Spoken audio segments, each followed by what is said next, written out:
When you look at Saturn, what comes to mind first? Its rings. Now imagine this. One day you look at Saturn, and the rings are gone. This isn't a sci-fi idea. It's actually happening. Saturn is slowly losing its rings. And the most disturbing part? This process has already begun. In this video, we'll explore why Saturn's rings are disappearing and what's happening to them. So stay tuned till the end, because this video is going to be really interesting. Let's get started.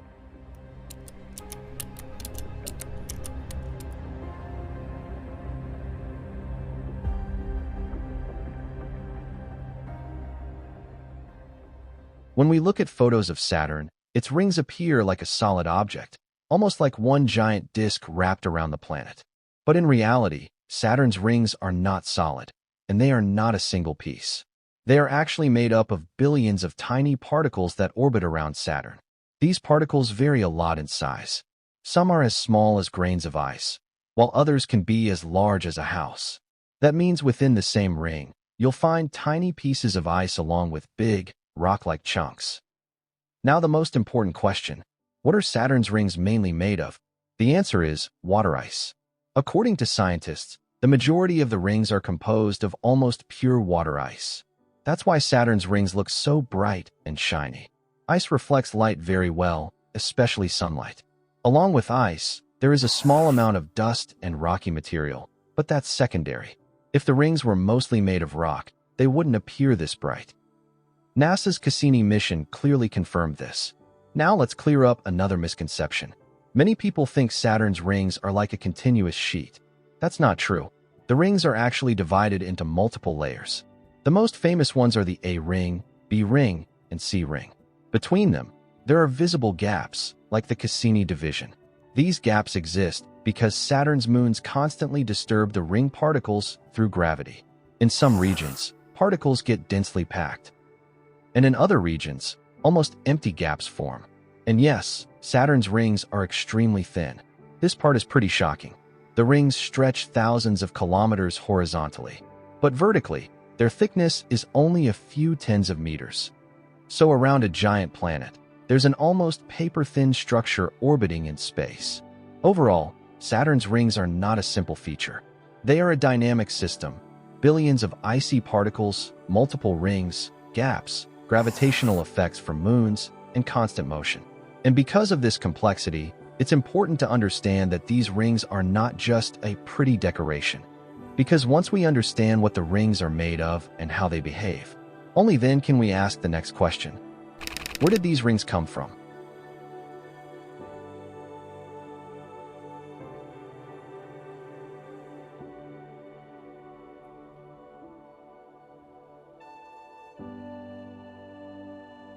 When we look at Saturn's rings, a natural question comes up. How did they form? Because these rings are not a solid disk, but a collection of billions of small pieces. So their origin can't be explained by just one single event. There are multiple possibilities. The first idea was that Saturn's rings formed along with Saturn itself when the solar system was forming. Meaning, when Saturn was born, its rings formed at the same time. But there's a problem with this theory. If the rings were that old, they wouldn't look this bright and clean today. Over time, space dust should have made them darker and dirtier. But Saturn's rings are still very bright. Because of this, scientists proposed another explanation. This idea says that the rings formed from the destruction of an old moon. Imagine that Saturn once had a moon that came too close to the planet. When an object gets very close to a planet, Saturn's gravity can tear it apart. This boundary is called the Roche limit. When that moon crossed the Roche limit, Saturn's gravity broke it apart. The fragments of that moon spread around Saturn and slowly arranged themselves into a flat disk. That disk is what we see today as Saturn's rings. This theory has strong support because the rings are made mostly of ice, which matches the composition of Saturn's moons. Another possibility is that a comet or an asteroid came close to Saturn, and Saturn's gravity captured and broke it apart. Those fragments could also have become part of the rings. This means the rings may not be the result of a single event, but the outcome of multiple events over time. The Cassini mission provided very important clues about this. Cassini's data showed that the chemical composition of the ring particles is very similar to the material found in Saturn's moons. This strongly supports the idea that the rings came from a moon or a moon-like object. So, in short, Saturn's rings likely formed either from the breakup of a moon or from the destruction of multiple icy bodies. Whatever the case, one thing is clear: the rings are not random decoration. They are a record of Saturn's past, showing what happened in its system long ago. And this leads to another important question. If the rings are the result of destruction, and if they are such delicate structures, will they last forever? Or are they just a temporary phase that will eventually disappear? With that question, we move into the next chapter, where we'll explore why Saturn's rings matter, and why scientists consider them so important.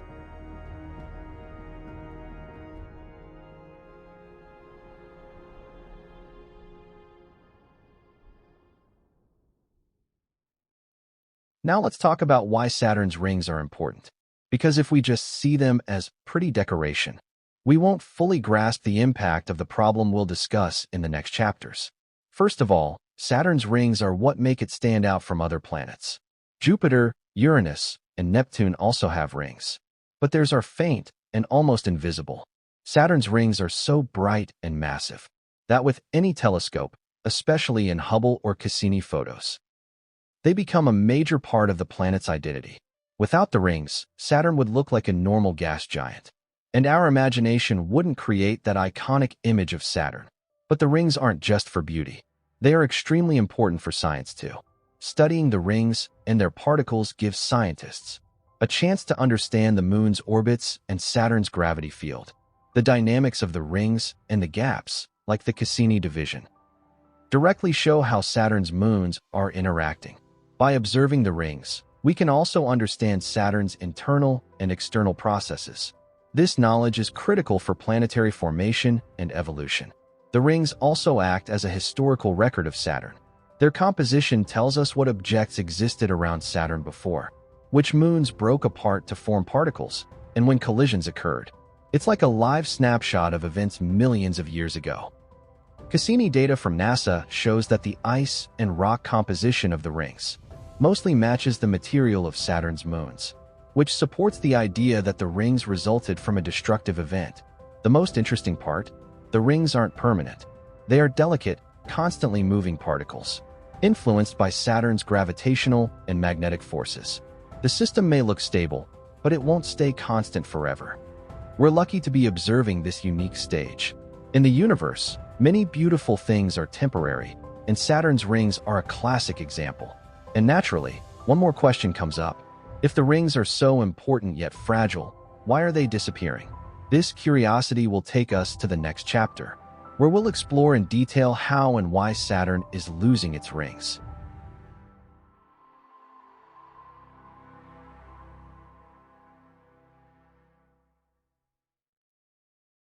Now we've reached the point where the real problem begins.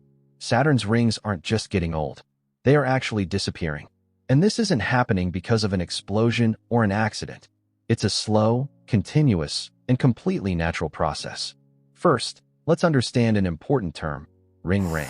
Scientists call this process ring rain because particles from Saturn's rings are literally falling into Saturn's atmosphere like rain. Most ring particles are made of water ice. When these particles are in space, solar radiation electrically charges them. This is where Saturn's magnetic field plays a major role. Saturn has a strong magnetic field, and it guides these charged particles. As soon as the ring particles become charged, the magnetic field pulls them towards Saturn's atmosphere. In simple terms, Saturn is slowly attracting pieces of its own rings. Saturn's gravity also helps this process. Gravity already keeps the rings close to the planet, and the magnetic field pushes the particles in the right direction. As a result, ice particles enter Saturn's upper atmosphere and vaporize there. This isn't just a theory. NASA's Cassini spacecraft directly observed this process. Cassini detected unusual amounts of water in Saturn's atmosphere, water that shouldn't normally be there. This extra water matched the chemical composition of the rings. That confirmed that ring material is falling into Saturn. According to Cassini's measurements, a large amount of ring material enters Saturn's atmosphere every second. If this process continues, the total mass of the rings will slowly decrease.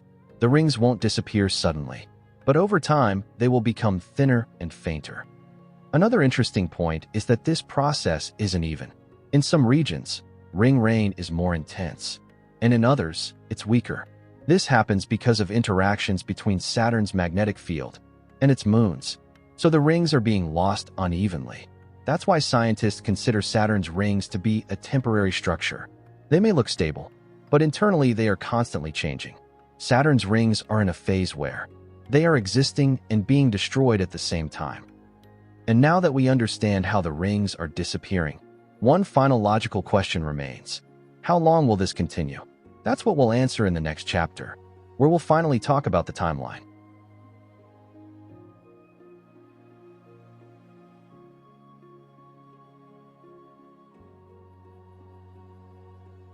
Now let's finally talk about the timeline. First, let's clear one thing. Saturn's rings are not going to disappear tomorrow or next year. This is a slow process, but on a planetary scale, it's actually quite fast. According to Cassini's data, Saturn is losing a significant amount of its ring material every second.